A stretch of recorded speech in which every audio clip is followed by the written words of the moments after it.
appendix는 책의 부록이라는 뜻도 있지만 우리 몸의 맹장을 뜻하기도 합니다. 여기서는 맹장 이야기를 해볼게요. 일부 연구자들은 인간의 맹장이 조상들이 나무 껍질과 그 당시 먹던 음식을 처리하는 데 도움이 됐다고 주장합니다. 지금은 훨씬 더 균형 잡힌 식단을 섭취하기 때문에 맹장은 아무런 영향 없이 우리 몸에서 사라질 수 있어요. 우리 몸에서 목적이 없는 또 다른 것은 사랑니입니다. 네, 치과 의사가 없던 시절엔 유용했지만 이제는 사랑니 없이도 이상적으로 살 수 있어요. 우주로 모험을 떠나면 뇌가 약 2% 성장합니다. 정상적인 중력 하에서는 우리가 똑바로 서 있을 때 뇌의 체액이 자연스럽게 아래쪽으로 이동하는 것으로 알려져 있어요. 하지만 미세 중력이 이를 방해해서 뇌와 두개골의 체액이 축적된다는 증거가 있습니다. 나이가 들면 뇌의 크기가 점차 줄어들어요. 75세가 되면 30세보다 훨씬 작아지는데 40세부터 줄어들기 시작합니다. 누구에게나 일어나는 일이니까 그냥 받아들이고 두뇌를 바쁘고 민첩하게 유지해야 해요. 거울로 자신의 눈을 들여다보면 눈꼬리에 작은 분홍색 원이 자리 잡고 있는 것을 볼 수 있습니다.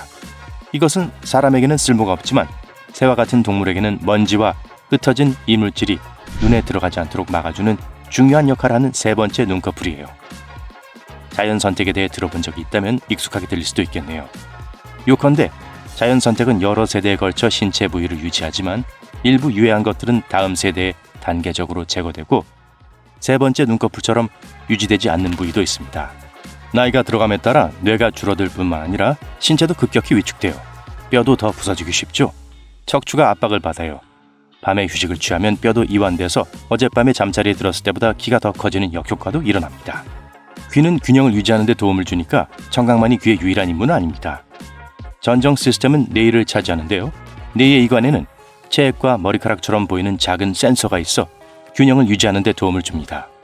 털 얘긴데 털로 덮여있지 않은 신체 부위는 몇 군데에 불과합니다. 손바닥, 발바닥 그리고 입술이죠. 배꼽에서도 털이 자라요. 그들의 목적은 보풀아기를 잡는 거예요. 제 털은 잘 잡아요. 보풀아기뿐만 아니라 우리의 배꼽에는 약 70여 종의 박테리아가 서식하는 동물 백과사전 전체가 들어있습니다. 그중 일부는 일본의 토양에서도 발견할 수 있고 심지어 극지방의 만년설에 서식하는 박테리아도 있어요. 여러분도 모르는 사이에 해군 탐험이 진행되고 있는 거예요. 여러분 중 약 43%만이 여러분입니다. 50%가 넘는 미생물은 주로 장과 다른 신체 부위를 떠나지 않고 서식하는 작은 생명체죠. 하지만 세포수는 미생물보다 적어도 평균적으로 약 100조 개의 세포가 여러분 안에 있습니다. 이를 염두에 두면 우리 몸의 유전자는 전체 구성의 절반도 되지 않아요. 우리 몸에 서식하는 모든 미생물의 유전자를 세어보면 200만 개에서 2천만 개의 유전자와 그 조합이 존재할 거예요. 잠을 자는 게 좋다고 해서 모든 신체가 잠을 자는 건 아니에요. 사실 잠을 자는 동안 뇌는 더 열심히 일해야 할 때도 있습니다. 수많은 정보를 처리해야 하는데 보고서 작성에는 보통 시간이 걸리잖아요. 잠자는 동안 실제로 쉬는 한 가지는 코입니다. 잠자는 동안엔 불쾌한 냄새를 맡지 않을 거예요. 중요한 건 밤에 후각이 비활성화된다는 거예요. 침실에 끔찍한 냄새가 나더라도 여러분은 귀찮아하지 않을 거예요. 과학자들은 인간이 약 1만 가지 냄새를 구별할 수 있다고 믿었습니다. 틀렸어요. 최근 연구에 따르면 사람들은 1조 개 이상의 냄새를 구별할 수 있는 것으로 나타났습니다. 또한 우리는 다른 어떤 것보다 냄새를 더 잘 기억하고 냄새는 먼 기억을 불러일으킬 수도 있어요. 한편 우리의 가장 강하고 감정적인 기억은 대개 가짜입니다. 이는 중추기억이 작동하는 방식인데요. 중추기억은 더 적은 세부사항에 대해서 확신을 가져야 함에도 불구하고 우리가 기억하는 모든 것이 진짜라고 믿게 만들어요. 포유류라고 불러도 괜찮겠죠? 포유류 중에서 항상 2개의 뒷다리로 걸을 수 있고 평생 그 자세를 유지할 수 있는 것은 인간뿐입니다. 캥거루나 고릴라도 같은 방식으로 움직인다고 말할 수 있지만 캥거루는 꼬리를 3번째 다리로 사용하고 고릴라는 긴 발의 도움으로 균형을 유지해요.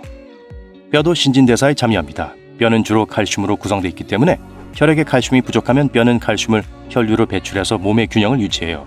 반대로 혈액에 칼슘이 너무 많으면 나중에 사용할 수 있도록 뼈에 저장됩니다.